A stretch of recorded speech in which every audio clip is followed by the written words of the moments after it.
The air in the funeral home was thick with the scent of lilies and unspoken grief. Nolan's face, serene in death, held a haunting familiarity, like a photograph from a happier time. But the chilling message scrawled on the back of the family photo, resting on his chest, shattered the illusion of peace. "Run away now," it warned, sending a shiver down my spine. As I turned, my mother-in-law's cold gaze met mine, and I knew this wasn't just a funeral. It was the opening act of a nightmare. "Please wake up," I whispered, gazing at my husband's serene face as he lay in his casket. His peaceful expression almost fooled me into thinking he was merely asleep, ready to stir at any moment. "Well, off I go," his cheerful voice echoed in my mind, bidding farewell to me and our daughter before embarking on his business trip just 2 days prior. Little did I know it would be the last time I heard his voice. His sudden departure from this world, by his hand, left me in disbelief. No matter how desperately I called out to him, he remained silent. His once warm presence now felt as cold as ice. As I struggled to come to terms with the grim reality, something caught my eye, a solitary photograph resting on his chest. It was a family picture, but one I didn't recall placing there. Who could have placed it, and why? Intrigued and unnerved, I picked up the photo, turning it over to find a chilling message scrawled on the back. "Run away now." A shiver ran down my spine as I turned to find my mother-in-law's cold gaze fixed upon me. At that moment, I realized I had unwittingly stumbled into a nightmare from which there was no easy escape. I'm Ophelia, 34 years old, and my journey through life has been marked by both tragedy and love. Losing both my parents in a car accident while I was still in college left me feeling utterly alone in the world. The weight of grief seemed insurmountable. Fortunately, Nolan, my boyfriend at the time, became my pillar of support. After graduating, we tied the knot, finding solace and happiness in each other's company. Our little family expanded with the arrival of our daughter, Ember, who brought immeasurable joy into our lives. Our family circle extended to include my mother-in-law and brother-in-law, forming a tight-knit support system. Sadly, the passing of my father-in-law a year ago left a void in our hearts. His sudden demise, attributed to what was initially termed an illness, but revealed to be a fatal heart attack, shook us all profoundly. Despite the loss, financial worries never haunted us thanks to the prosperous business my in-laws managed. Originally, my father-in-law had envisioned his capable and compassionate younger brother taking the reins as CEO. However, fate intervened, claiming him before his plans could materialize. Consequently, the responsibility fell upon my brother-in-law, the eldest son, to lead the family's business legacy forward. Dad wanted me to take over, but I couldn't possibly do that over my older brother. "I'll support him." My husband's reverence for his brother ran deep, leading him to gracefully step aside from the CEO position. His respect for family hierarchy was unwavering. My brother-in-law, in turn, displayed genuine kindness towards me, often engaging in friendly conversations while our bond blossomed. My interactions with my mother-in-law were marked by a noticeable strain. Initially, my mother-in-law extended warmth towards me, even bonding over cooking sessions, expressing how much she cherished our time together. Her affectionate gestures painted a picture of familial harmony. However, with my father-in-law's passing, a frosty silence enshrouded her demeanor. Both my husband and I felt the chill of her withdrawal. Her once warm gaze now evaded ours. Even her daughter, Ember, accustomed to adoration as the first grandchild, faced her grandmother's icy reception, met with disapproving glances and curt responses. "She used to be such a sweet person," my husband lamented, his disappointment palpable. Witnessing his distress, my heart ached with sympathy. "Something seems off about Mom," my husband voiced his concerns, furrowing his brows in deep contemplation. "She's glaring at me as if I'm her enemy. Could she think we're after her assets, or maybe she's unwell?" Despite his introspection, he couldn't pinpoint a plausible explanation for her sudden change in demeanor. The shift first became apparent during my father-in-law's one-week memorial service. Exhausted from the solemn proceedings, we sought respite at her home. However, our tranquility was shattered when we awoke to find our bag of clothes missing from the room. Could it be a bird? I pondered aloud. But the selective disappearance of our belongings cast doubt on that theory. As we scoured the house, a plume of smoke billowed from the backyard, drawing our attention. To our disbelief, we discovered our possessions ablaze, and there stood my mother-in-law. "Mom, did you do this?" we implored, seeking an explanation for her inexplicable actions, but she remained silent. Her wide-eyed gaze and trembling hands betrayed her fear. "Why, Mom? What have we done to deserve this hostility?" We pleaded for answers, but her lips remained sealed, leaving us grappling with uncertainty and confusion. Despite her stoic silence, Nolan extended a hand of understanding to his mother. His voice was laced with gentle reassurance. "You're not worried about us going after your assets, are you? I'm not interested in your possessions. Please believe me, mother-in-law. We only want what's best for you." However, our pleas fell on deaf ears as my mother-in-law sternly commanded, "Leave, both of you, and don't return." With heavy hearts, we departed, our once close bond with her fractured, reduced to mere remnants of what it once was. For the past year, we maintained a distant relationship. Our attempts at reconciliation met with resistance from my mother-in-law's unwavering animosity. Then, out of the blue, a message from my brother-in-law beckoned us to the first anniversary memorial service for my father-in-law. Despite my mother-in-law's continued coldness, we decided to attend, hoping for a glimpse of reconciliation. Yet, her aloofness persisted, serving as a painful reminder of the chasm that now separated us. Witnessing Nolan's contemplative expression amid the familial discord, I couldn't help but wonder about the thoughts brewing in his mind. "What's on your mind, Nolan? Are you concerned about your mother?" I inquired softly, sensing the weight of his thoughts. With a gentle touch, Nolan reassured me. "Don't worry, Ophelia. If anything is troubling you, just let me know." His tender gesture, brushing away my worries, brought a sense of calm to my troubled heart. His comforting presence was a balm to my anxieties. A month passed, filled with the familiar routines of family life. As Nolan prepared for another business trip, his cheerful demeanor lifted our spirits. However, his sudden return caught me off guard. With a small charm in hand, he bestowed it upon me, a gesture of protection. His smile, warm and reassuring, filled me with gratitude for the love we shared. Yet the tranquility was shattered by a harrowing turn of events. The next day brought the shocking news of Nolan's untimely death. His lifeless body was discovered in his car on a remote mountain road near my parents' home in Colorado. The circumstances surrounding his demise puzzled and devastated me. Contrary to his claims of a business trip, there were no scheduled engagements. Instead, his final moments were marked by a heart-wrenching call to my brother-in-law, confessing unbearable pain and a desire to end his suffering. The revelation left me reeling with guilt and confusion. I blamed myself for failing to recognize his anguish, grappling with unanswered questions and an overwhelming sense of loss. Beside his lifeless form, I felt my strength waning, but my brother-in-law's steadfast support steadied me in the face of despair. "Stay," he urged, his presence a beacon of solace in the darkness of grief. "Ophelia, stay strong." My brother-in-law's voice wavered with emotion, mirroring the turmoil in my own heart. I wish I had understood Nolan's pain better. Why did this happen? The weight of sorrow bore down on me, compounded by Ember's tears as she clung to me for solace. Meanwhile, my mother-in-law's stoic glare offered no comfort, her expression devoid of tears amidst our collective grief. My brother-in-law and Nolan's colleagues took charge of the funeral arrangements, their somber efficiency a stark contrast to the overwhelming emotions engulfing me.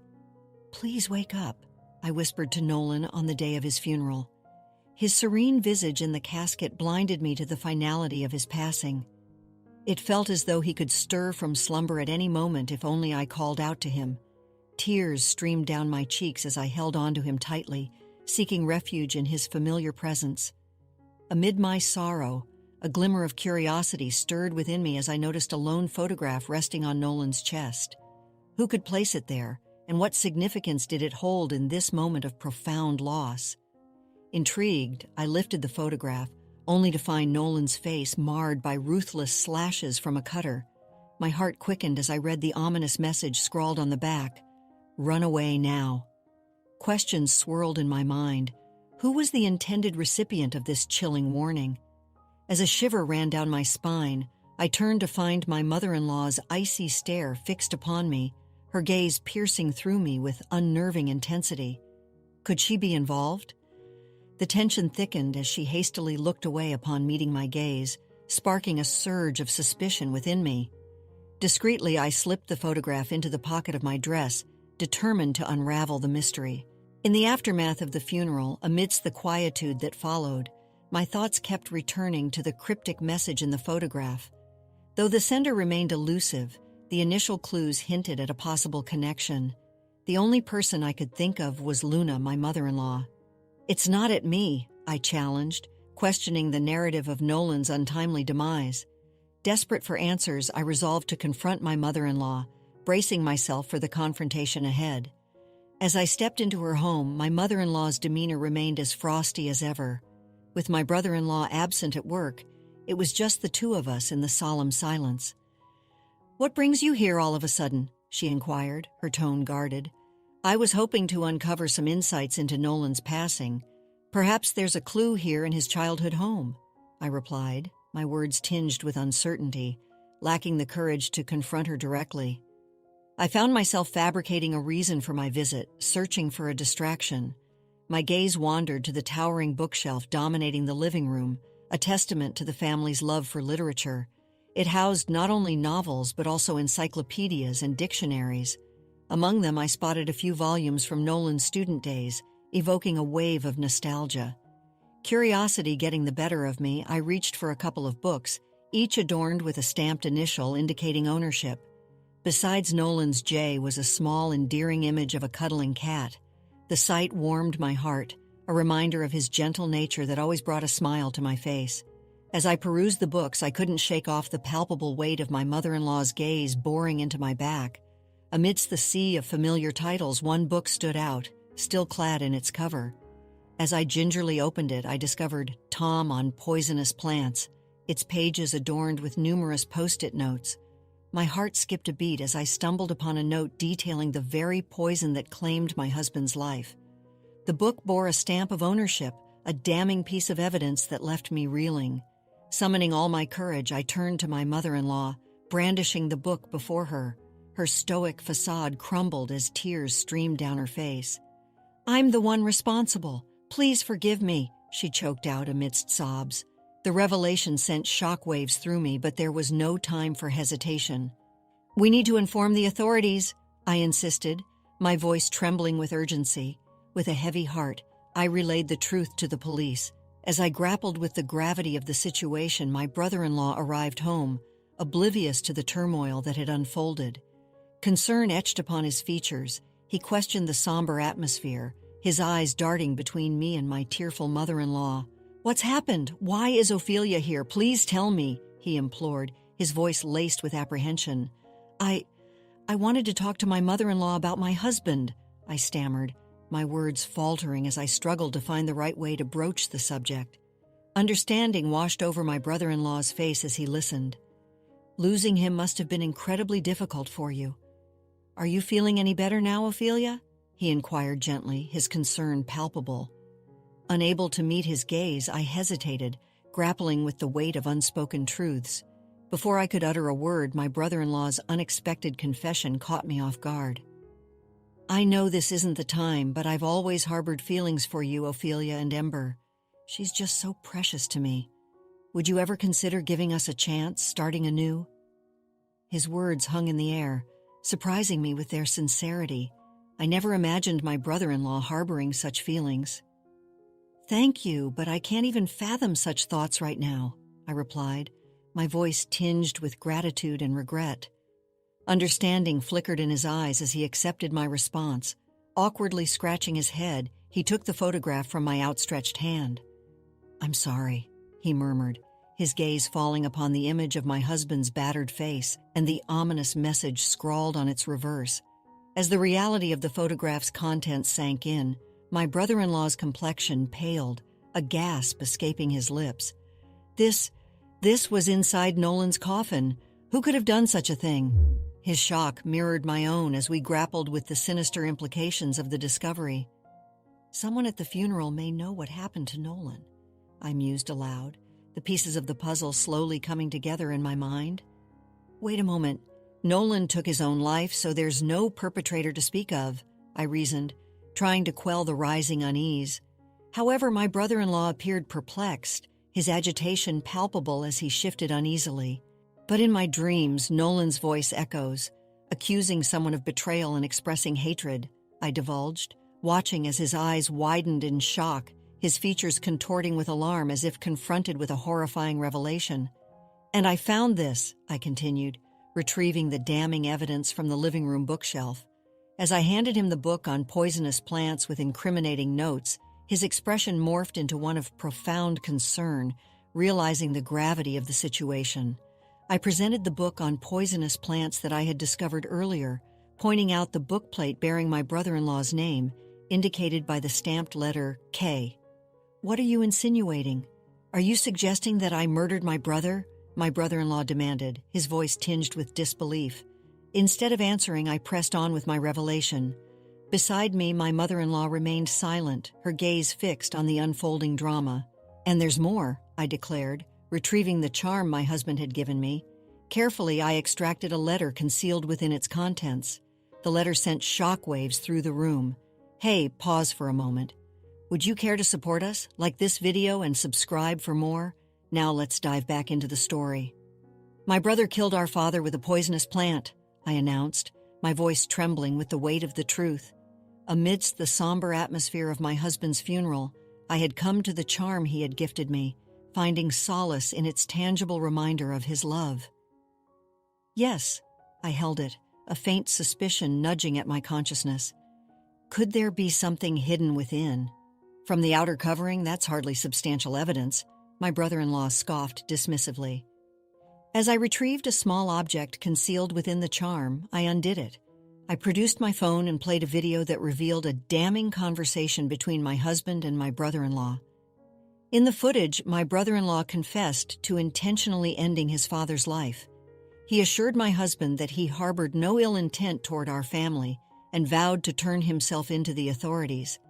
It was a shocking revelation that left me reeling with a mixture of regret and fury. My husband, in an act of foresight, had clandestinely recorded the conversation by setting up a camera in their parents' house, a fact detailed in the accompanying letter. As I absorbed the gravity of the situation, my heart burned with a potent blend of emotions. "You admitted your crime to my husband, then urged him to turn you in, only to take his life with the same poisonous plant, didn't you?" I confronted my brother-in-law, the weight of betrayal heavy in my voice. "Nolan trusted you until the very end. Why would you commit such a heinous act?"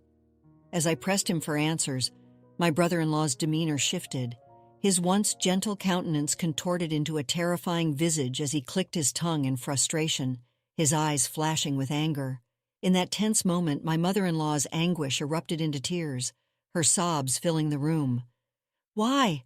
How could you do something so cruel?" she cried out, her confession echoing the painful truth of her complicity. It dawned on me then that the origins of this tragedy were rooted in the bond between the brothers. Despite their closeness in childhood, resentment had poisoned my brother-in-law's heart over time, leading to a series of petty pranks aimed at undermining his talented younger sibling, Nolan. My in-laws had always maintained strict discipline with my brother-in-law, aware of his penchant for mischief. Despite this, Nolan never harbored any resentment towards his brother, instead choosing to admire and support him. This unwavering loyalty only deepened my mother-in-law's sense of dismay. Following my father-in-law's sudden demise while tidying the bookshelf, my mother-in-law stumbled upon a book detailing poisonous plants. Despite the diagnosis of a heart attack, Nolan had never displayed any prior heart issues during his medical checkups, leaving me with a lingering sense of unease. It was then that she noticed a bookmark nestled within the book, detailing the exact symptoms my husband had experienced before his passing. A revelation that sent shockwaves through me. Even more alarming was my brother-in-law's intense fascination with the book on poisonous plants, a detail that did not escape my notice. To add to the growing list of unsettling discoveries, my mother-in-law unearthed a photograph of Nolan's disfigured face hidden within the pages of the book, further deepening the mystery surrounding his untimely demise. Despite her suspicions, my mother-in-law hesitated to confront my brother-in-law without concrete evidence, knowing he would likely deny any wrongdoing. At my father-in-law's memorial service during our visit to the family home, My mother-in-law was visibly shaken to discover my brother-in-law burning our belongings. Fearing for our safety, she chose to distance herself from us, her demeanor growing cold and distant. In a moment of desperation, she confided in me, her voice strained with anguish as she explained her actions. Her face etched with worry lines, I struggled to find the right words to comfort her. Even after we stopped visiting, she recounted how my brother-in-law's behavior grew increasingly ominous. He muttered to himself, "I have to do something about Nolan," leaving me deeply concerned. I recounted how I had tried to warn my husband at his first memorial, using the photo from the book about poisonous plants as a covert means of communication. I had also whispered to Nolan about the possibility that his brother, Ken, may have been responsible for their father's death. Unfortunately, it seemed her attempt to warn my husband had backfired. If he hadn't been aware, he might not have confronted my brother-in-law, and perhaps things wouldn't have escalated to this extent. My mother-in-law and I were overwhelmed with regret, each of us blaming ourselves for the unfolding tragedy. I struggled to find the right words to respond to her anguish. "It's all because our father refused to let me take over the company," my brother-in-law interjected bitterly, deflecting blame onto our deceased father.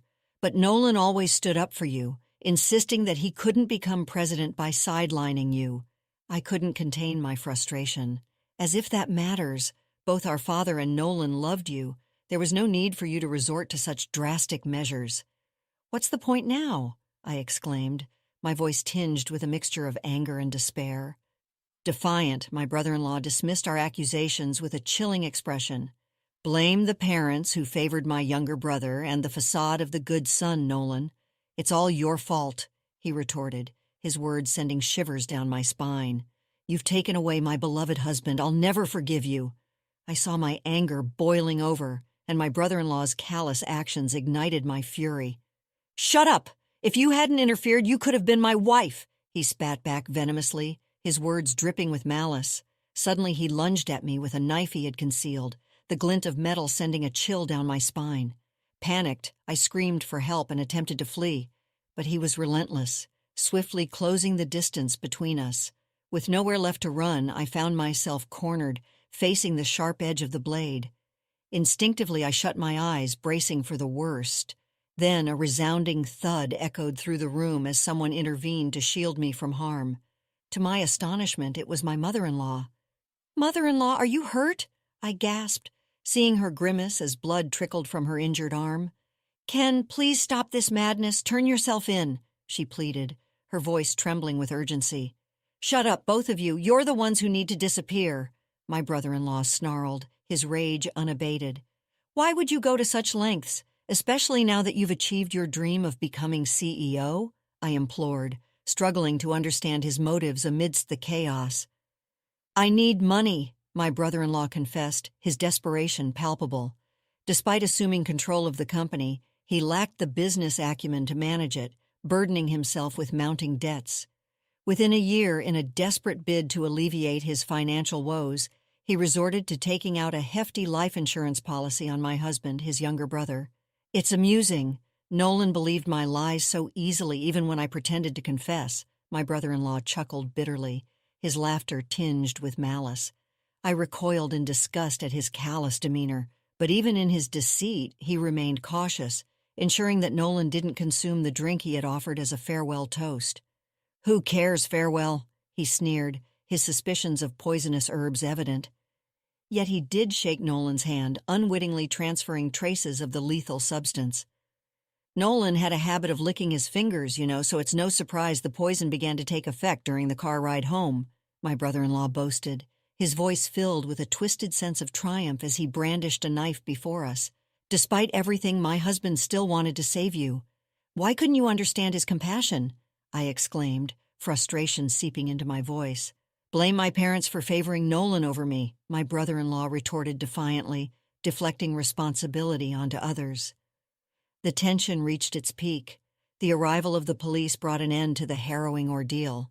Despite their intervention, my brother-in-law continued to struggle until the very end. My brother-in-law's desperate pleas fell on deaf ears as he gasped and finally succumbed to the authorities. His tumultuous outburst quelled. Thankfully, my mother-in-law's injury proved to be minor and she was quickly on the path to recovery. As my brother-in-law was escorted away by the police, it became clear that he harbored no remorse for his actions, leaving little doubt that he would face a lengthy sentence behind bars. With him out of our lives, I found solace in the comfort of my mother-in-law's embrace. Returning to her former self, my mother-in-law showered affection upon my daughter, Ember, and me. Together we forged a sense of familial harmony, finding happiness in each other's company. And as I revisited the letter concealed within the charm my husband had given me, its heartfelt message served as a poignant reminder of his enduring love. Ophelia, you are my treasure. I love you always. Embracing my husband's enduring affection, I resolved to carry on, finding strength in his unwavering love and the bond shared between us. Let's conclude the story shortly. The weight of Nolan's absence remained, a constant ache in my heart, but with his memory as my guide, I vowed to live a life filled with love, laughter, and strength. Ember, my precious daughter, became my anchor, her innocent eyes reflecting the resilience of our family. My mother-in-law, now free from the shadow of her son's deceit, found solace in our newfound closeness. We rebuilt our bond, brick by brick, sharing stories of Nolan and cherishing the memories we held dear.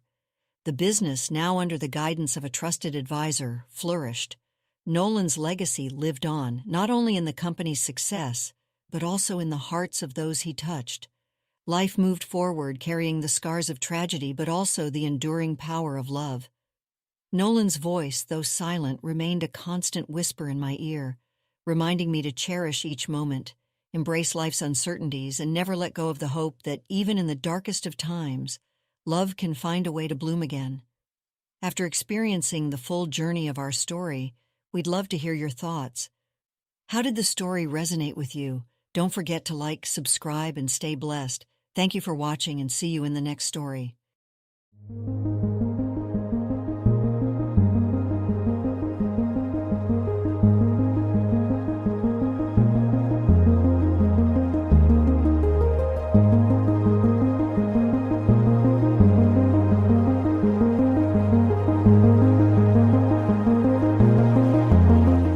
All right, everyone's presentations are done. Nick, the manager, said as he tried to move the discussion forward. Excuse me, I haven't. I recently found out something. Nick interrupted me and began to speak. There's apparently someone in this department who didn't graduate high school and is just a part-timer. Meetings should be for employees only. Absolutely right. His lackey, Mike, of course, agreed with Nick. I'm leaving. After leaving the meeting room, I started to shut down my computer. I noticed that an email had arrived, not in my personal inbox, but in the company's shared email. Thinking, there's no point in speaking up, no one will listen, I went home quietly. The next day, I heard a commotion from Nick's desk. He was staring at his computer screen, his face pale. Nick! Is something wrong? Mike looked at the screen with him. And he turned even paler than Nick. Why is he so angry? Knowing the reason for Mike's distress, I thought to myself, serves them right. My name is Adam. My mother passed away when I was in the 9th grade, and I was raised by my father. Well, you could hardly call it being raised. After my mother passed, my father changed. He drowned his sorrows in alcohol, and though he still went to work, he squandered our living expenses on horse racing. Because of that, I had to start working part-time as soon as I entered high school. Every month, I went to the convenience store with bills in hand that couldn't be auto-deducted from my father's account. Even though I endured it because I didn't want to be alone, I reached my limit in my 2nd year of high school and dropped out. I found a live-in job at a distant inn. Thank you for everything. The day I left home, my father, still staring at the TV, spoke. Take care. That was our last conversation. Back then, 18 wasn't the age of majority, so I needed my father's permission to work, and I couldn't hide my place of employment. Yet, my father never visited me even once. I kept working just to survive, and before I knew it, I was 42. Years of hard work paid off, and I was transferred to the headquarters. I was thrilled to be recognized by the company, as I thought I'd be working in the field until retirement due to my lack of formal education. Listen up. Our work can change the future of our employees. Don't drag us down. On my first day after the transfer, Nick, dressed in an expensive suit, spoke sternly. There was a reason for this. Our inn was located in a prominent tourist destination, known so well that everyone in the state could sing its commercial jingle. At its peak, we had 5 locations within the state. But that was long ago. Due to financial difficulties and aging facilities, only the place where I had worked for many years and the original establishment remained. I was prepared to lose my job anytime, but now there was a glimmer of hope. With the rise of social media, the tourist area where the inn was located started gaining attention again. Depending on how hard the sales department, where I was transferred, worked, we could either thrive or be forced to give up this prime location to the new hotel chains continuously popping up. For Nick, who had switched careers from another industry to strengthen our sales, this was a battle he couldn't afford to lose. I understood why he had to be strict. I will do my best. Nick sneered at my enthusiastic declaration. Did you not hear what I said? I'm sorry. I thought I was listening carefully. Out of habit from years of customer service, I apologized reflexively, though I had no idea what had offended him. Someone was watching me with a smirk. In this department, there are those who are expected to excel and those who have been shoved here because they have nowhere else to go. You are the latter. It was Mike, the section chief. He's 7 years younger, at 35. But he was called to headquarters much earlier than I was and had been moving around within the headquarters ever since. I'm not jealous, but I can't accept that he's my boss. Graduating from a prestigious university, he has an unusually high pride and caused many problems as a newbie, making things very difficult for me when I was the front desk leader. When I found out Mike was transferred to the sales department a month before me, I was disheartened. Mike is right. With just a middle school diploma, there's not much you can do. Don't even think about achieving results. As if I didn't exist, Nick remarked, I'm thirsty. Mike eagerly ran to the coffee maker. It seems Mike is Nick's lackey. I regretted being happy about my transfer to headquarters, wishing I had stayed on site forever. Send a direct mail to every company on this list by the end of the day. Nick only assigned me tasks that even a new graduate could handle. What? There are over 1,000 companies. You want me to send to all of them by today? Yes, if you and your fellow misfits split the work, even those with nowhere else to go should finish by today. I glanced at the employees typing away expressionlessly. They were worn out from customer service, only thinking about leaving on time, or were women reassigned after having children, with zero motivation for work. Even Sam, a new graduate from the same university as Mike, who was supposed to be among the expected achievers, had no enthusiasm for the job, having joined the company wanting to do customer service. I don't care what they say, I plan to quit anytime, he said. Only Nick and Mike were highly motivated, making all the decisions between the two of them. I originally only wanted to work at the inn to survive and had no particular attachment to this job. I swallowed my words, thinking I had no right to reprimand them. About a month after the transfer, Nick told us with a frustrated look. To commemorate the 50th anniversary, we've decided to create a plan exclusive for one group per day. Originally, Mike and I were supposed to come up with it, but our president, Mr. Thompson, insists on hearing everyone's opinions. So, you all get a chance. As Nick explained, Mike began handing out prints. Make sure not to embarrass Nick. If your ideas are half-baked, you'll have to redo them. It seemed that they had printed his handwritten notes by Mr. Thompson, which included several questions and a section for free responses. It made sense why Nick had to seek our input, given that all responses had to be submitted to Mr. Thompson. We were given a week to think about it, and a meeting was scheduled to compile our ideas.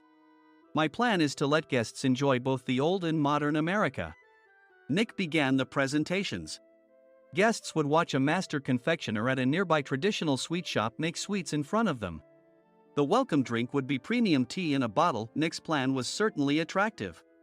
After his presentation, Nick called on us to present in the order we were seated. Just as I stood up for my turn. All right, everyone's presentations are done. Excuse me, I haven't. I recently found out something. Nick interrupted me. There's someone in this department who didn't graduate high school and is just a part-timer. He was likely talking about me. I joined the company as a part-timer and was made a full-time employee when I turned 20. That was 20 years ago, so Nick and Mike probably had no chance to know until recently. Meetings should be for employees only. Absolutely right. After that, Nick kept creating opportunities to solicit everyone's opinions, purposefully excluding me from speaking. The meeting unexpectedly heated up and went past the scheduled end time. A few people asked to leave, and the discussion continued with the remaining few. Still here? Normally, you'd leave in that situation. Though I had no attachment to the job initially, hearing kind words from customers made me want to make them happier. For someone like me, with nowhere to go, the inn was my home and customer service was my life. I felt pathetic about my current self. I'm leaving. I left the conference room and started shutting down my computer. I noticed an email had arrived, not in my personal inbox, but in the company's shared email. Thinking no one would listen to what I had to say anyway, I quietly went home. The next day, while preparing the DM as instructed, I heard a commotion from Nick's desk. In his haste to stand up, he hit his knee on the desk. He stared at his computer screen, his face pale. Nick! What's wrong? Mike, thinking he should be the first to rush over, approached Nick while still wearing his coat. He peered at the screen with Nick. And he turned even paler than Nick. Why is he so angry? Who is responsible for this company? Nick, more irritated than ever, asked, and Mike answered without checking. Probably Sam. Sam wasn't there because he was attending a morning training session for new hires. Nick gave up on getting angry and returned his gaze to the screen. They were looking at an email that arrived right after the end of the working day yesterday. Apparently, no one, including me, had checked it before leaving. The email was from a large company that used us for their annual employee trips. The president and executives of that company also frequently used our services personally. President of the company, Mr. Mason himself, had declared that neither he nor his company would ever use our services again. Well, some companies cancel their employee trips or stop using our services due to financial struggles. Let's just move on. Mike kept wiping the sweat from his forehead with a handkerchief. Knowing why Mike was so agitated, I quietly watched their interaction. Do you know how much revenue we get from that company? We can find other guests to fill the rooms, but we'll lose the banquet costs, gift shop revenue, rental car fees, and more. Moreover, the gifts were supposed to be prepared by the traditional confectionery shop involved in Nick's proposed plan.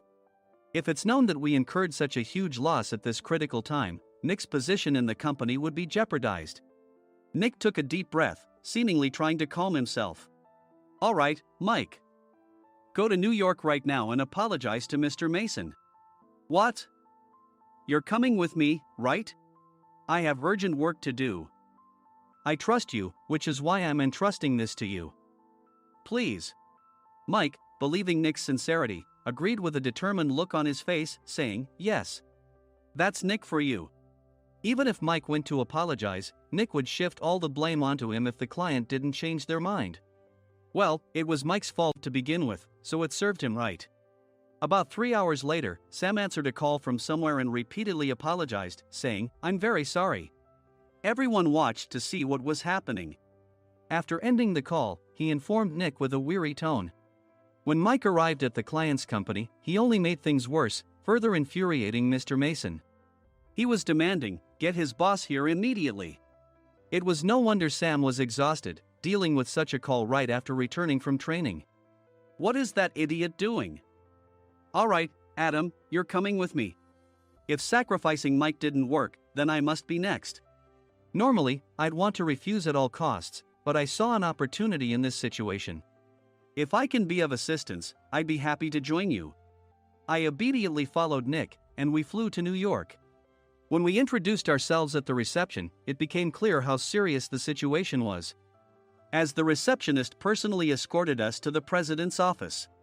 Angry voices leaked through the door, making both Nick and me uneasy. Excuse me. I'm Nick, the supervisor. I understand my subordinate has caused you trouble, and I deeply apologize. Nick, with his experience in the corporate world, knew enough to offer an apology before excuses. However, his customer service skills left much to be desired. I sighed as I saw Mike trembling like a small dog in the corner of the room. What kind of training are you giving your subordinates? Mr. Mason glared at Nick with a red face. The intensity of his gaze made even Nick take a step back. Regrettably, I joined this company only 2 years ago and was unaware of Mike's issues. I should have identified his shortcomings sooner. Indeed. I should have realized sooner. No sensible person would come to apologize and then give a lengthy presentation on the drawbacks of not using their in. Nick froze, his mouth slightly open. Suspecting the worst, I picked up the documents that had fallen to the floor. It seemed Mike hastily prepared these documents on the plane, listing the disadvantages. Disadvantage 1: if you change the venue for the company trip, employees might suspect it's for cost-cutting reasons, leading to a negative impression. Reading it aloud half-jokingly, Nick snatched the papers from my hand and checked the contents with a furious expression. Among the stack of documents was a receipt from a nearby convenience store's copy machine. I felt a pang of dread, hoping he hadn't shown the receipt as well. What do you think he said when I asked what kind of nerve he had to do this? I'm very sorry. Faced with the dire situation, Nick must have thought there was nothing left to do but apologize. In a voice smaller than I'd ever heard from him, he uttered words of apology. He said, "I'm a Harvard graduate. I don't believe I said anything wrong." Mike! What have you done? Forgetting his plan to pin the blame on Mike, Nick yelled loudly, even in front of Mr. Mason. "I didn't do anything wrong." "You're still saying that? Look at him." Mike pointed at me with a shaking hand. "I was assigned to headquarters in my 20s and now I'm a section chief. This guy only made it to headquarters at 42. Everything I've done proves I was right. So why are we losing the contract?" Having said his piece, Mike collapsed to the floor. "Of course. You were sent there because you had nowhere else to go." Mike never expected to hear such words from someone he looked down upon.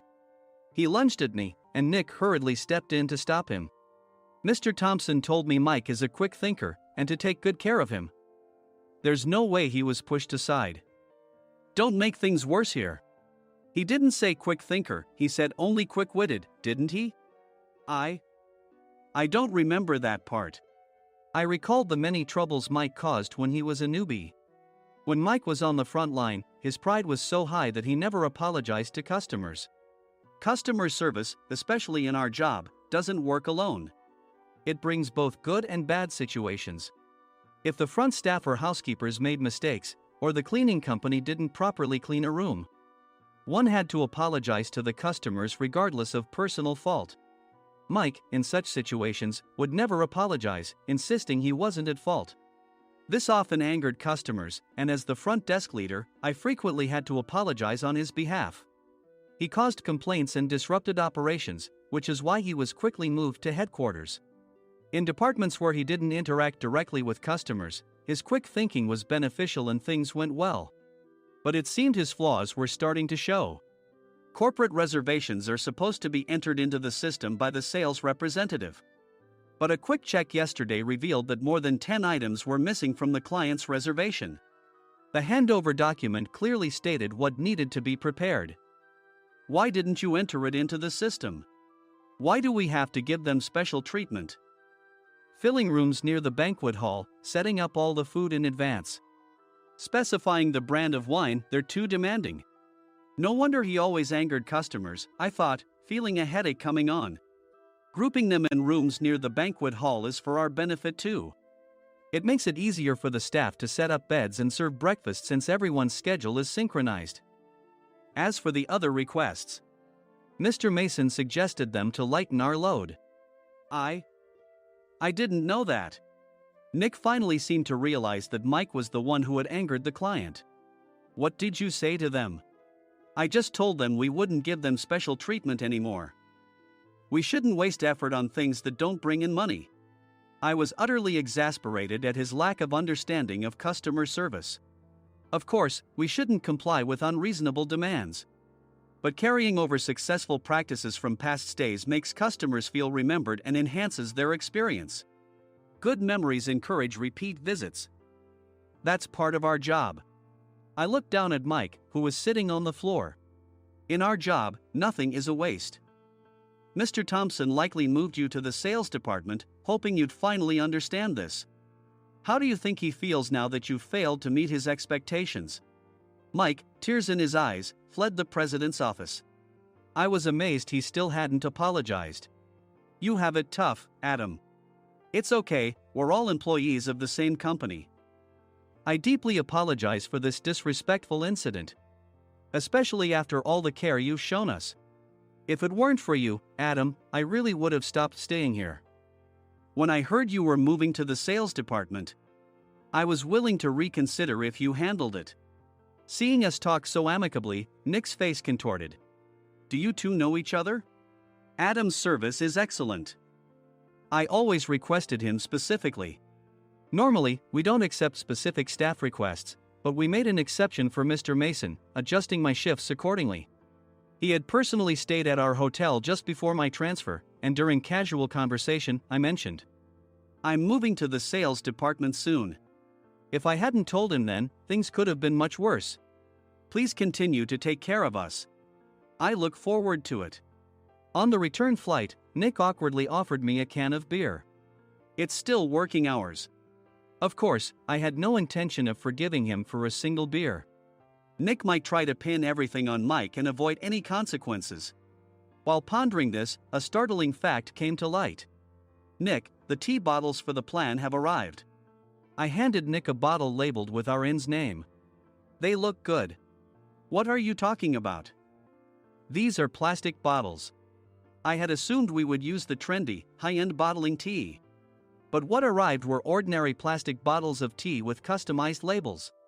The only unique aspect was the label, which had the inn's name, making it look customized. Upon further investigation, I discovered that a substantial amount of money was set to be paid to the tea company. It was priced like bottling tea. Does this plastic bottle really cost $100 each? The tea inside is specially blended for us. The extra cost is for that. Wouldn't it be better to use another tea company? Or is there a specific reason we must use this one? As Nick continued to make excuses, I showed him a printed email. I informed the tea company's president, Mr. Mitchell, that we discovered irregular payments and he confessed. He said you two were high school classmates and planned to split the extra money. That idiot. Why did he confess? That's not important. You should worry about yourself, this could turn into a police matter. Opening the bottle cap, I suggested. How about calming down with this tea? It supposedly has a relaxing effect. Nick drank the tea frantically. In the following days, decisions were made about their fates. Mike was reassigned to the General Affairs Department, with no chance of transfer or promotion, as per Mr. Thompson's orders. As for Nick, since the payment to the tea company hadn't yet been made, he narrowly avoided legal trouble. Instead, he was encouraged to leave the company, and to avoid further complications, Nick submitted his resignation. Rumor has it that connections between HR departments have made it difficult for him to find new employment. Even though it was good to have those two gone, something unexpected happened in the sales department. Everyone became motivated and united in refining the 50th anniversary plan. In the end, my plan was adopted. We collaborated with the Tourist Information Center to provide personalized guides. The plan, tailored to the number of guests, was truly special for the 50th anniversary. Hey, is Adam's family coming to stay? I immediately booked that special plan for my family. Sam noticed it on the reservation list and quickly picked up on it. Yes, I'm inviting my father. That's great. I might invite my parents too. I lacked the courage to face my father just as Adam. But here, with the confidence Mr. Mason praised, I felt ready. The 50th anniversary plan was a perfect opportunity to reconnect with my father. I hoped to bring back the days when we could laugh together as we once did.